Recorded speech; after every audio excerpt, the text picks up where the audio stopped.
आइए, आपका स्वागत है बिहार टॉपर्स के एक और नए वीडियो में। आज का जो विषय है ना, वो बहुत ही गहरा और दिलचस्प होने वाला है। बिल्कुल। और खास करके उन सुनने वालों के लिए जो यूपीएससी और बीपीएससी परीक्षाओं की तैयारी कर रहे हैं।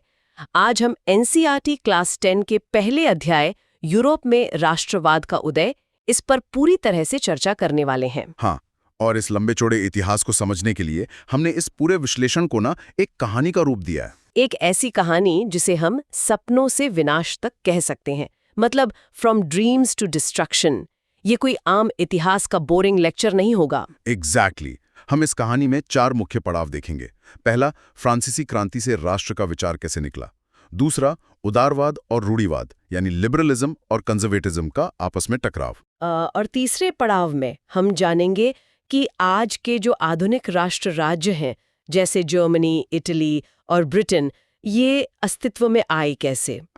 और आखिर में वो भयावह समय जब यही राष्ट्रवाद साम्राज्यवाद बन गया, जिसकी वजह से प्रथम विश्व युद्ध जैसी तबाही हुई। तो चलिए शुरुआत करते हैं। कहानी शुरू होती है 1848 में। फ्रेडरिक सोरियो नाम के एक फ्रांसीसी कलाकार ने एक पेंटिंग बनाई थी। हाँ, और इस पेंटिंग की बात ही कुछ और थी। बिल्कुल। ये पेंटिंग किसी आने वाली ब्लॉकबस्टर मूवी की उस पोस्टर की तरह थी जो मूवी बनने से पहले ही उसका क्लाइमेक्स दिखा देता है। इसे इतिहास में यूटोपियन या कल्पनादर्श कहा गया है। उटोपिया मतलब एक ऐसा आदर्श समाज जो इतना परफेक्ट हो कि उस वक्त की स्थितियों में उसका सच होना लगभग असंभव लगता था। लेकिन ये सिर्फ कल्पना नहीं थी। तो क्या था ये असल में? देखिए, उस दौर के यूरोप के लोगों की दबी हुई जो आकांक्षाएं थी ना, ये उसको दिखाने का एक प्रतीकात्मक नक्शा था। इस पेंटिंग में 3 मुख्य प्रतीक छुपे हुए हैं। अच्छा, वो कौन कौन से हैं? पहला प्रतीक है स्वतंत्रता की प्रतिमा, एक महिला के रूप में, जिसके एक हाथ में ज्ञान की मशाल है और दूसरे हाथ में मानव अधिकारों का घोषणा पत्र। और दूसरा प्रतीक, वो टूटे हुए मुकुट और बेड़ियां जो जमीन पर बिखरी पड़ी हैं, है ना? एकदम सही। ये टूटे हुए अवशेष दरअसल उस वक्त के निरंकुश और तानाशाह राजघरानों के नष्ट होने को दर्शाते हैं। और तीसरा सबसे क्रांतिकारी प्रतीक है राष्ट्रों की पहचान। हाँ, मैंने देखा है उसमें आम लोग अपने झंडों और अलग-अलग पोशाक के साथ मार्च कर रहे हैं, और इसमें अमेरिका और स्विट्जरलैंड लाइन में सबसे आगे हैं। वो इसलिए क्योंकि 1848 तक वो पहले ही राष्ट्र राज्य बन चुके थे। बाकी देश उनको फॉलो कर रहे थे। चलिए इसको थोड़ा विस्तार से समझते हैं। आखिर एक राष्ट्र होता क्या है? क्या ये सिर्फ एक नक्शे पे खींची हुई कोई लकीर है? ये बहुत ही फंडामेंटल सवाल है। 1882 में ना सोरबोन विश्वविद्यालय में एक फ्रांसीसी दार्शनिक थे, अर्नस्ट रेनान। उन्होंने इस पर एक पूरा व्याख्यान दिया था। अच्छा, तो उनका क्या मानना था? रेनान ने समझाया कि राष्ट्र सिर्फ एक भाषा, धर्म या किसी जमीन के टुकड़े से नहीं बनता। ये एक लंबे अतीत के प्रयासों और त्याग का नतीजा होता है। उन्होंने कमाल का शब्द इस्तेमाल किया था, दैनिक जनमत संग्रह या डेली प्लेबिसाइट। दैनिक जनमत संग्रह, इसका मतलब लोग हर रोज एक साथ रहने का चुनाव करते हैं। एग्जैक्टली। रेनान का यही मानना था, राष्ट्र लोगों की एकजुटता पर टिकता है। अगर लोग एक साथ मिलकर दुख दर्द बांटना नहीं चाहते तो कोई सेना या कानून उन्हें एक देश नहीं बना सकता। बिल्कुल। लेकिन ये जो एक साथ रहने की चाहत है, ये अचानक हवा से तो आई नहीं होगी। इसे जगाने वाली पहली चिंगारी 1789 की फ्रांसीसी क्रांति थी। हाँ, राष्ट्रवाद की सबसे पहली स्पष्ट अभिव्यक्ति वही थी। सदियों से जो राजशाही चल रही थी उसको उखाड़ फेंका गया, सत्ता नागरिकों के हाथ में आई। पर नया सवाल ये था कि इन नागरिकों को जोड़ा कैसे जाए। और इसके लिए क्रांतिकारियों ने कई कारगर तरीके अपनाए। जैसे उन्होंने ला पात्री यानी पितृभूमि और ले सिटोयन यानी नागरिक के विचार सब पर लागू किए। इसका मतलब देश अब राजा की संपत्ति नहीं रहा, वो लोगों की पितृभूमि बन गया। साथ ही पुराने शाही झंडे को हटाकर नया तिरंगा लाया गया। बिल्कुल। और आंतरिक सीमा शुल्क को समाप्त कर दिया गया ताकि ट्रेड बढ़े। माप तौल की प्रणाली एक जैसी कर दी गई। एक बड़ा कदम यह भी था कि क्षेत्रीय बोलियों को दबाकर पेरिस में जो फ्रेंच बोली जाती थी उसे ही राष्ट्रभाषा बना दिया गया, एक कॉमन आइडेंटिटी बनाने के लिए। यहाँ सबसे हैरान करने वाली बात यह है कि जिन क्रांतिकारियों ने खून बहाकर लोकतंत्र बनाया था, उनका ढांचा टिक नहीं पाया और एंट्री होती है नेपोलियन बोनापार्ट की। हाँ, नेपोलियन। उसने आते ही लोकतंत्र को तो नष्ट कर दिया, पर प्रशासन में कुछ ऐसी चीजें की जिसका असर पूरे यूरोप पर पड़ा। जैसे 1804 की नागरिक संहिता, जिसे नेपोलियनिक कोड कहते हैं। देखिए, उसका शासन सकारात्मक और नकारात्मक दोनों पहलुओं का मिश्रण था। अगर सकारात्मक सोचें तो इस कोड ने जन्म पर आधारित सभी विशेषाधिकार खत्म कर दिए। कानून के आगे सब बराबर हो गए, संपत्ति के अधिकार को सुरक्षित किया गया और सामंती व्यवस्था, जहां किसान जमींदारों के गुलाम थे, उसे उखाड़ फेंका। पर इसका नकारात्मक पहलू उतना ही भारी था। लोगों को कानूनी समानता मिली, पर राजनीतिक स्वतंत्रता छीन ली गई। कड़ी सेंसरशिप लागू की गई। आप सरकार के खिलाफ अखबार में कुछ लिख ही नहीं सकते थे। और टैक्सेस भी बढ़ा दिए गए थे ना। और सबसे बुरी बात कि नेपोलियन को पूरा यूरोप जीतना था, इसलिए फ्रांसीसी नागरिकों को जबरदस्ती सेना में भर्ती किया जाने लगा। बिल्कुल। अब इस सब को अच्छे से समझने के लिए हमें 18वीं सदी के मध्य का यूरोप देखना होगा। उस वक्त कोई राष्ट्र राज्य थे ही नहीं। समाज दो असमान हिस्सों में बटा था। एक तरफ था ताकतवर कुलीन वर्ग, जिसे एरिस्टोक्रेसी कहते हैं। ये गिनती में कम थे, पर सारी जमीनें और शक्ति इनके पास थी। कूटनीति के लिए ये आपस में फ्रेंच बोलते थे। और दूसरी तरफ औद्योगिक क्रांति के बाद एक नया वर्ग उभरा, पढ़ा लिखा मध्य वर्ग।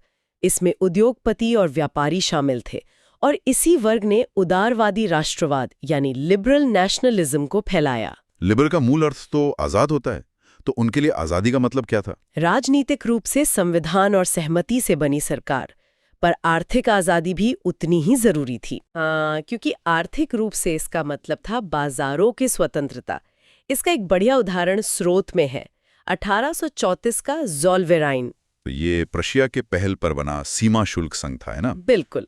उस दौर में व्यापारियों को दर्जनों अलग अलग सीमा शुल्क और मुद्राओं से गुजरना पड़ता था। 30 से ज्यादा करेंसीज थी उस वक्त। बाप रे, 30? हाँ, ज़ोलवेराइन ने इन मुद्राओं को घटाकर सिर्फ 2 कर दिया और ट्रेड बैरियर्स खत्म किए। इसने लोगों को आर्थिक रूप से जोड़ा। लेकिन एक बड़ा सवाल यह है कि क्या पुराने राजघराने इस उदारवाद के आगे आसानी से घुटने टेकने वाले थे? हरगिज नहीं। और यहीं से रूढ़िवाद यानी कंजर्वेटिज्म वापस आता है। 1815 की वियना की संधि के जरिए, जब नेपोलियन हार गया था वॉटरलू में। हाँ, उसके बाद ब्रिटेन, रशिया, प्रशिया और ऑस्ट्रिया मिलकर वियना में बैठे। इसकी मेजबानी ऑस्ट्रियन चांसलर ड्यूक मेटरनिच ने की थी। उनका एक ही मकसद था, समय के पहिए को पीछे घुमाना। उन्होंने फ्रांस में वापस बुर्बन राजवंश को गद्दी पर बिठा दिया। फ्रांस की सीमाओं पर नए राज्य स्थापित कर दिए ताकि वो विस्तार न कर सकें, और सेंसरशिप फिर से लागू हो गई। इस दबाव की वजह से उदारवादी क्रांतिकारियों को भूमिगत होना पड़ा, यानी अंडरग्राउंड हो गए। गुप्त संगठन बनने लगे। एक सबसे बड़ा नाम जो यहाँ आता है वो है जुसेपे मज़ीनी। मज़ीनी, जो 1807 में पैदा हुए इटालवी क्रांतिकारी थे। उन्होंने बिल्कुल एक नायक की तरह यंग इटली और यंग यूरोप नाम के संगठन बनाए। और मज़ीनी का मानना था कि राष्ट्र मनुष्यों की प्राकृतिक इकाई है। वो इस छोटी छोटी राजशाही व्यवस्था के सख्त खिलाफ थे। इसी वजह से ड्यूक मेटरनिच ने उनसे डर कर कहा था कि वो हमारी सामाजिक व्यवस्था का सबसे खतरनाक दुश्मन है, और ये डर जायज़ भी था। बिल्कुल जायज़ था, क्योंकि 1830 से 1848 के बीच क्रांति की आग भड़क उठी। जुलाई 1830 में फ्रांस में बर्बन राजाओं को फिर उखाड़ फेंका गया। 1832 में उन्हें भी आज़ादी मिल गई। पर इन सब में एक और ताकत काम कर रही थी, रोमानीवाद या रोमांटिसिज्म, जहां तर्क और विज्ञान के बजाय भावनाओं, लोक संस्कृति और भाषा को राष्ट्रवाद का आधार बनाया गया। इसका दर्दनाक उदाहरण पोलैंड है। जब पोलैंड पर रूस का कब्जा हुआ तो उन पर रूसी भाषा जबरन थोपी गई। पर वहां के पादरियों ने बगावत के तौर पर धार्मिक आयोजनों में पोलिश भाषा बोलना जारी रखा। भाषा कैसे हथियार बनती है, ये उसका सबसे बड़ा प्रमाण है। सही कहा। और इन सब के साथ भूख ने भी इतिहास को मोड़ा। 1830 का दशक आर्थिक संकट का था। जनसंख्या बढ़ रही थी, सस्ते आयात से कारीगर बर्बाद हो गए थे। और इसी भूख का नतीजा था 1848 का पेरिस का जनविद्रोह। लोग गुस्से में सड़कों पर उतरे, राजा लुई फिलिप को भागना पड़ा और सभी वयस्क पुरुषों को वोट देने का अधिकार मिल गया। 1848 में ही जर्मनी में फ्रैंकफर्ट संसद आयोजित हुई थी, जहां संविधान बनाकर प्रुशिया के राजा को ताज दिया जा रहा था, पर उसने ठुकराकर सेना बुलाकर संसद ही भंग कर दी। यहां पर बात बहुत ज्यादा दिलचस्प हो जाती है। क्योंकि इस विफलता के बाद यूरोप में राष्ट्रवाद का लोकतंत्र से रास्ता अलग हो गया। रूढ़िवादियों को समझ आ गया कि राष्ट्रवाद को राज्य की शक्ति बढ़ाने के लिए इस्तेमाल किया जा सकता है, जिसे हम ब्लड एंड आयरन या रक्त और लौह की नीति कहते हैं। और इसका सबसे बड़ा उदाहरण जर्मनी का एकीकरण है। 39 छोटे राज्यों को एक करने का जिम्मा प्रुशिया के मुख्यमंत्री ऑटो वोन बिस्मार्क ने लिया। बिस्मार्क ने लोकतंत्र पर नहीं, सेना और नौकरशाही पर विश्वास किया। उन्होंने 7 साल में डेनमार्क, ऑस्ट्रिया और फ्रांस से 3 युद्ध लड़े और जीते। और जनवरी 1871 में काइजर विलियम I को जर्मन सम्राट घोषित किया गया। वहीं दूसरी तरफ इटली की कहानी थी। इटली 7 राज्यों में बटा था, जहां सिर्फ सार्डिनिया पीडमोंट पर इतालवी राजघराने का शासन था। इसको एक करने में 3 महानायकों का हाथ था। पहले मजीनी, जो विचारधारक थे। दूसरे थे काउंट कावूर, जो एक बहुत ही चतुर डिप्लोमेट थे। उन्होंने 1859 में ऑस्ट्रियाई सेना को हराया। और तीसरे थे जुजेपे गैरिबाल्डी, यानी इटली की तलवार।